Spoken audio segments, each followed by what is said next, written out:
Hi friends, Sandhya ராக சீரியலில் சூப்பரான ஒரு ப்ரோமோ வந்திருக்கு. நம்ம அதை பற்றி தான் அந்த வீடியோக்குள்ளே பார்க்க போகிறோம். வாங்க நம்ம வீடியோக்குள்ளே போகலாம். கதிர் தனம் கார்த்திக் கல்யாணத்தை எப்படியாவது தடுத்து நிறுத்தணும், மாமா கிட்ட யார் பேசினாக்கி இந்த கல்யாணத்தை தடுத்து நிறுத்த முடியும்னு சொல்லிட்டு அவங்க யோசனை பண்ணுறாங்க. அப்போ அவங்களுக்கு யோசனைக்கு வருது மாயா தான் இதுக்கு சரியான ஆள் அப்படின்னு சொல்லிட்டு அவங்க யோசனை பண்ணுறாங்க. மாயா கிட்ட மட்டும் சொல்லிட்டோம்னா தனம் கார்த்திக் கல்யாணத்தை நிறுத்திடலாம் அப்படின்னு சொல்லிக்கிட்டு அவங்க நம்புகிறாங்க. என்னெல்லாம் நடக்குது அப்படின்னு சொல்லிட்டு நம்ம வீடியோக்குள்ளே பார்க்க போகலாம். வாங்க நம்ம வீடியோக்குள்ளே போகலாம். கார்த்திக் தனம் கல்யாணத்துக்காக தாலியை வச்சு சாமி கிட்ட வச்சு கும்பிட்டுட்டு இருக்கிறாங்க. இதுக்காக தாலி எல்லாத்திட்டையும் ஆசீர்வாதம் வாங்குறதுக்காக வரும்போது அப்போ கதிர்கிட்டையும் ஆசீர்வாதம் வாங்குறதுக்காக ஜானகி நீட்டவும் பார்த்தோம்னா அங்கே பின்னாடி இருந்துக்கிட்டு அவங்க கார்த்தியோட அப்பா தட்டி விட்டுருந்தாங்க. இதை கதிர் தான் தட்டி விட்டுட்டாருன்னு சொல்லிக்கிட்டு புவனேஸ்வரி ஆர்ப்பாட்டம் பண்ணவும் இது ரகுராமும் நம்பியிருந்தாங்க. ரகுராம் பார்த்தோம்னா கதிரை போட்டு அடித்து வீட்டை விட்டு அனுப்பி விட்டுருந்தாங்க. இதுக்கு முன்னாடி இந்த வீட்டில் உனக்கு இடம் கிடையாது, நானும் நீ செய்கிறதெல்லாம் போனால் போகுதுன்னு சொல்லிட்டு எவ்வளோ பொறுத்துட்டு தான் இருக்கிறேன், ஆனால் இப்போ நீ பண்ணின காரியத்துக்கு கண்டிப்பாக வீட்டிலே இருக்கக்கூடாது போன்னு சொல்லி அவங்க அனுப்பி விட்டுருந்தாங்க. இதனால் கதிர் மனசு உடஞ்சி பார்த்தோம்னா நேராக அவங்க கோயிலுக்கு வந்துருந்தாங்க. கோயிலுக்கு வந்துட்டு கதிர் தனம் கார்த்தியோட கல்யாணத்தை எப்படியாவது தடுத்து நிறுத்தணும், மாமா என்னை வீட்டை விட்டு அனுப்புனது கூட பரவாயில்ல, ஏன்னா மாமாவுக்கு உண்மை தெரியாதனால தான் இந்த மாதிரிலாம் நடந்துக்கிட்டாரு, உண்மை மட்டும் அவர் தெரிஞ்சிடுச்சுன்னா கண்டிப்பாக இந்த மாதிரிக்கு செய்ய மாட்டார், ஆனால் மாமா கிட்ட உண்மையை சொல்ல போகிறது எப்படியாக்கும் தெரியல, நம்மளும் சொன்னாக்கி கண்டிப்பாக மாமா கேட்குற நிலைமை இல்லை, ஏன்னா புவனேஸ்வரி கார்த்தி அந்த மாதிரிக்கு அவங்க நாடகத்தை நடத்திட்டு இருக்கிறாங்க. அதனால நம்ம என்ன சொன்னாலும் மாமா கேட்குற நிலைமையில இல்லை, வீட்டில் யார்கிட்ட சொன்னாக்கி மாமா கேட்பார் அப்படின்னு சொல்லிட்டு கதிர் யோசனை பண்ணுவோம். அப்போ அவங்களுக்கு ஞாபகத்துக்கு வருது மாயா தான் ஞாபகத்துக்கு வராங்க.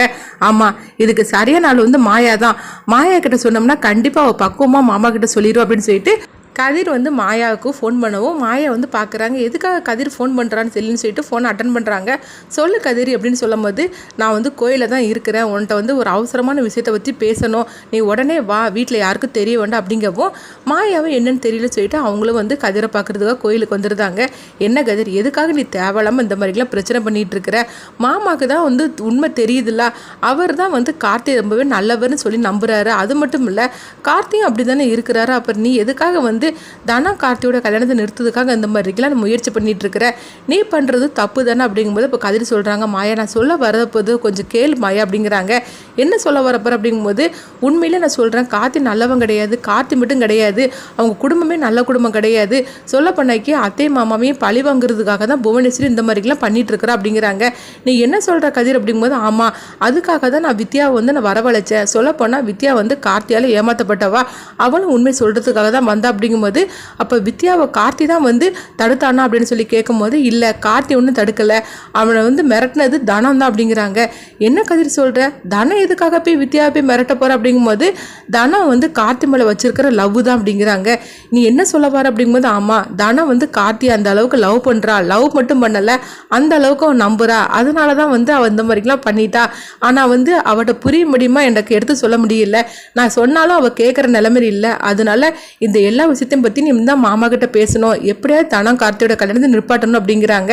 அப்போ மாயா சொல்கிறாங்க அப்போ வித்யாவை திரும்பவும் நம்ம வரவழைக்கிறோமா அப்படிங்கும்போது இல்லை, வித்யா நம்மளுக்கு சொன்னாக்கி யாரும் நம்ப மாட்டாங்க, ஆனால் மாமா மட்டும் நினச்சாக்கி இந்த கல்யாணத்தை தடுத்து நிறுத்திடலாம், மாமா கிட்ட நீ தான் எடுத்து சொல்லணும் அப்படின்னு கதிர் மாயா கிட்ட சொல்கிறாங்க. இதெல்லாம் சொன்னதுமே மாயா யோசிக்க ஆரம்பிச்சிருந்தாங்க. அப்போ மாயா நினைக்கிறாங்க பெரியப்பாட்ட நம்ம சொன்னோம்னா கண்டிப்பாக பெரியப்பா யோசனை பண்ணுவாரா, இல்லைன்னா கதிர் மேலே இருக்கிற மாதிரிக்கு நம்ம மேலேயே ஒரு கோவப்படுவாரா அப்படின்னு சொல்லிட்டு மாயா யோசனை பண்ணுறாங்க. அப்போ கதிரிட்ட சொல்கிறாங்க இல்லை பெரியப்பாட்ட நான் சொன்னால் சரிப்பட்டு வருமா, அப்புறமா அவர் ஏன் மேலேயும் கோவப்பட்டுறக்கூடாது, சொல்ல போனாக்கி ஏன் மேலே அவருக்கு ஃபஸ்ட்டு கோவம் இருக்க தான் செய்யுது, அப்புறமா தான் இப்போ புரிஞ்சுக்கிட்டு அவர் என் மேலே பாசமாக இருந்துட்டுருக்காரு, அதனால் இப்போ நான் சொன்னோம்னா தேவையில்லாமல் பிரச்சனை வந்துருமோ அப்படிங்கிறாங்க.